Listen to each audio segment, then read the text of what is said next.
Hey, what is up? This is the Leafs Convo late night edition for Oakridge Ford in London, Ontario, oakridgeford.com, Norm in London, Mike in Buffalo. It is Thursday, January 21st, 2021. Mike, you've had almost 24 hours to cool down from the Leafs 3-1 defeat to the Oilers at Scotiabank Arena. Are you okay? Yes. Good evening, Norm. Yeah, it was just it was a really odd night. It was one of those games that you just don't understand because I've said on the Buzzcast a couple times, the Edmonton Oilers suck. They're a terrible team. They have great players. They have a couple great Hart Trophy winner in Draisaitl and McDavid, but the team as constituted really is terrible. They have possibly the worst goaltending in the North Division. Their defense is not deep. And they depend on Draisaitl and McDavid too much that, there's not a lot of secondary guys. I mean, after Yamamoto and Nugent Hopkins, there's not a lot there. And it was just an odd performance because both teams seemed to want to play more defensively than, a wide open game, which everybody would expect with McDavid and Draisaitl and Matthews and Tavares. And, it was on NBC in the States, and it was a dog's breakfast, to use a Bill Waters terminology. So it was just a terrible game. The puck was bouncing all over the place, which if everybody followed the news this week about them using the 2019-20 season pucks, because the pucks they were using this year were embedded with some sort of technology for tracking purposes, and the pucks didn't feel right, so they were going back to last year's pucks. Well, they must have put those pucks in a microwave because they're bouncing all over the place. It was like a beach ball bouncing all over. It was terrible. I mean, I don't think it was the Scotiabank Arena ice. It was just, the Leafs had a chance to tie the game late in the third, and the puck bounced over Jason Spezza's stick and went off the post and wide. And then moments later, I think it was Archibald scored the empty netter. It was just a really strange game with, an own goal that went off of Jake Muzzin's off his skate from a Jimmy Vesey clearing attempt. And then Matthews ties it up in the third period, and Edmonton gets a power play I still can't believe it. Jake Muzzin gets called for a tripping penalty. The referee was staring right at the play, and Kailer Yamamoto had tripped his own player, and they called Muzzin for the penalty. That's how bizarre this game was. This is the Leafs Convo for Oakridge Ford in London, Ontario, oakridgeford.com. Norm and Mike. OG's Converse, thanks so much for all of your participation. Like this post, subscribe to the YouTube channels. So the Leafs didn't exactly shit the bed, but so much for building momentum on a pair of wins prior. Yeah, it was not a great. I mean, defensively, it was a good performance, but Sheldon Keefe after the game says, I didn't think this is a great effort by our team, and he was right. And these are the situations in a division where every game is a 4-point game, where at the absolute worst you needed to get a tie and or tie to go to overtime and get a point out of this. But they lost to what I think is an inferior team, and now the best thing for you to do now is to get a split, and they're going to be challenged to do that with a shortened lineup. The Leafs out-hit. What else is new? Out-block. What else is new? Gave away the puck 9 times. That's not going to help the cause. They're an offensive juggernaut, scoring 1 goal against a team that isn't traditionally good at defense. Tells me that perhaps they weren't ready for the game. I mean, what happened to this flip-flop of the top 2 lines? Marner, Matthews, then it's Tavares, Nylander. Yeah, well, I mean, neither line really generated a ton. I mean, the Matthews goal was a shot at the goal line that caught Mikko Koskinen off the post. And again, Koskinen, I believe, even though he's being paid $4 million a year, Rob Del Mundo, who I co-write with at the Fischler Report, said that was an AHL goal. And I said, yeah, he's an AHL goaltender. He's just making $4 million. I mean, that was the thing. I think the Leafs had 26 shots on the night, and really they didn't generate a ton of really good scoring chances. And when they were in the position to have a good scoring chance, the puck bounced off their stick. So it was an eminently frustrating night to watch that game, especially where you sort of set yourself up for, oh my God, this is going to be McDavid and Matthews, and this is going to be this exciting offense. And it was just a terrible, and not because the Leafs lost. It was just a terrible. I could live with the Leafs losing if it was a 6-5 game and entertaining, but it was not anywhere close to that. OG's Converse, what say you? Let us know in community. The YouTube channel, youtube.com/the Leafs Convo. Game 5 of the season, the Buds contending with puck luck or lack thereof. Them's the breaks, right, Mike? In professional sports, just as you said right out of the gate on this show, it's just an odd night, an odd time for the Leafs to fall asleep, coming off a pair of wins up against the team that likes to play fire wagon hockey and had really not gotten off to a great start. And then this, let me throw this at you. Does an empty arena night in and night out perhaps affect these guys? Not boring them, but maybe after a couple of wins, a team like the Leafs would need 19,000 people to light a fire under their asses. They just don't have that. Or do you think they're just programmed to play no matter what? Well, it's ironic that you say that, because Sheldon Keefe after the game said this was the first game that they've played this year where he felt the lack of a crowd hurt the team. That it was sort of like a dozy situation where maybe they could have used the crowd, or maybe they could have used some sort of impetus to get them going, and it just was a sort of sleepy performance. And that's going to happen from time to time. You got to remember that these players are normally used to having that. I mean, and we know that there's always been complaints about the Toronto crowd not being the loudest crowd, or them being, eating sushi at the beginning of the periods. It's crap, but they cheer for their team. They energize their team.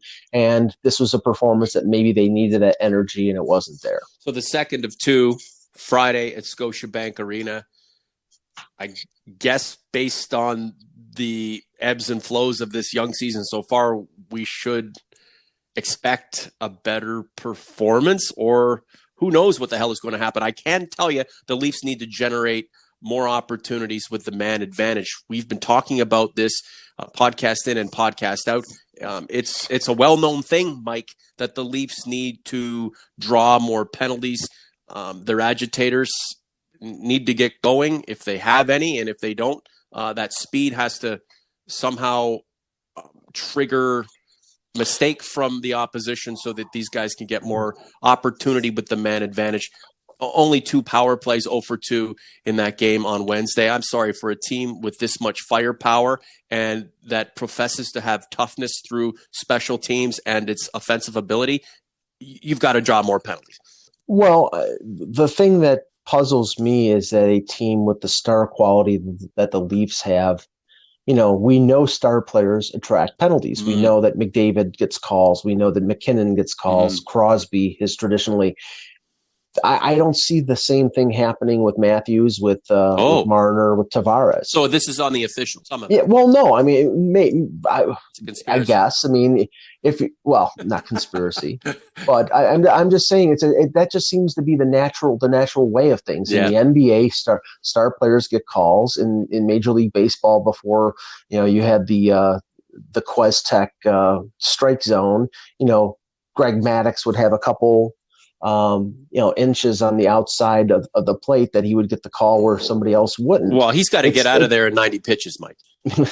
but you know what I'm saying. There just seems to be a little bit of a star treatment, and I hate it in the NHL, but I wouldn't hate it if it's in favor of the team that I cover, because then it would make them more successful. And it just seems that they're not getting that favorable treatment. And in fact, like I said on the previous convo, is this the retrospective revenge of Nazem Kadri being the diver that he was, and they don't believe that Tavares or Matthews or Marner are being interfered with. I mean, I don't know. All I know is that they were the worst team in the league in terms of having penalties called in terms of power play opportunities. And when you have the firepower that they have, you need to get power play opportunities. OG's converts, do you notice these things during the games? Are there a multitude of opportunities that the Leafs aren't getting because the officials just aren't raising their arms? Let us know in the comment section below this post on YouTube, or you can get at us in community. We'll wrap it up real quick, Mike. Joe Thornton injured already. This is a whole Doug Gilmour 2003 in Calgary thing all over again. Well, it's not that bad because that was one shift, but yeah, it was a weird injury. Josh Archibald hit him along the boards, and it looked to me like a rib injury because he was sort of holding his left arm and bending over, and he went to the bench and then went to the locker room and never came back.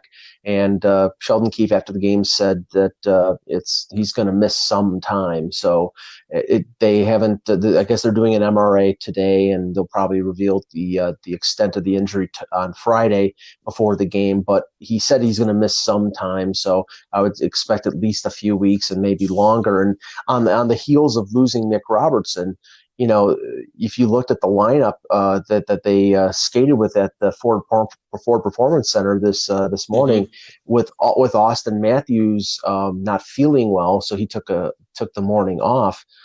Adam Brooks was their second line center behind Tavares, and Pierre Engvall was the fourth line center.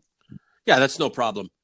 You can supplant some of the stars or the up and comers or the future Hall of Famers with plugs or players who are looking to make a name for themselves. There's enough, as you say, firepower throughout this lineup that the stars can lift the contributors, and the contributors can find a way to leech off the stars and their offensive prowess. The whole Jason Spezza thing came and went, placed on waivers. No one claimed them because there was a caveat in the in his availability, in that he would most likely retire if claimed by anybody. So Maple Leaf, he stayed, and he just continues on. So that Spezza remains with the team. That's nice because we both respect the hell out of Jason Spezza. We can't pin the loss on Wednesday to the Oilers on Freddie in any way, can we? Because I'm looking for a way to do that. I couldn't. I didn't think.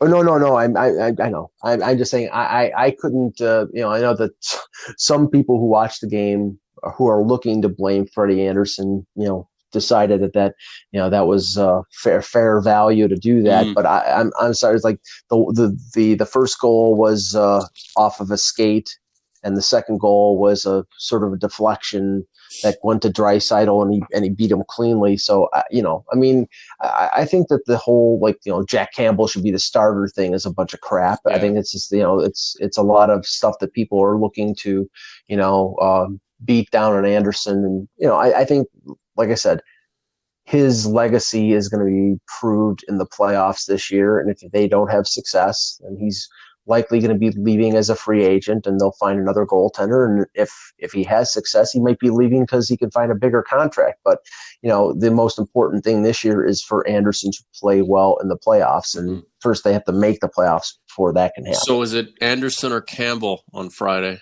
They haven't made it clear, but I would think it'd be Anderson since you have a rest of a day in between. But, Sheldon Keefe did say that, Campbell is not simply going to be the goalie who plays in the back-to-backs. There are not many back-to-backs. I don't think they play a back-to-back for at least another month. But the games in this compressed season are going to be coming fast and furious, and you can't have Anderson playing 4 times in 1 week. And also, we know that Campbell's going to contribute more, which is probably going to be a good thing for Freddie because he'll play less and hopefully be fresher when the games have more meaning, right? Yeah, no, I think that Keefe has made it clear that Campbell is going to be more than just the simple backup Mm-hmm. playing the Good. second of back-to-backs. He's going to get more work. And yeah, I think that some of the fault regarding Anderson in previous seasons was basically he was overworked. And playing 60 to 65 games in an 82 game regular season is just stupid. But it was necessary because they didn't have a quality backup. Now they do have a quality backup. So I think, of the 56 games, he'll probably play 35 and Campbell play 20 or 21. Okay, why do I feel like Friday's game is going to be a 5-4, 6-5 affair, an overtime finale? It could. Yeah. It very well could. I mean, I think that, obviously Edmonton was happy with the 2 points, but I don't think that, I think these two teams want to play fire wagon hockey. I think both of their coaches want them to play disciplined. They played one game disciplined, so now it's like they're going to get their payoff and get their goals in the next one. Yeah, and 5 games in, these teams are all still finding their way. We've witnessed the Leafs come out guns a-blazing in seasons past and fizzle. If it's a process to get to the plateau at some point and then stay there and then reach the ultimate zenith eventually, if that's what's happening right now, I'll take that. It's still a feeling out process for all of these guys. In all likelihood, the Leafs will do pretty well because they have enough talent to do well. Mike, it was fun catching up with you on a late night edition of the Leafs Convo. We'll get together real soon.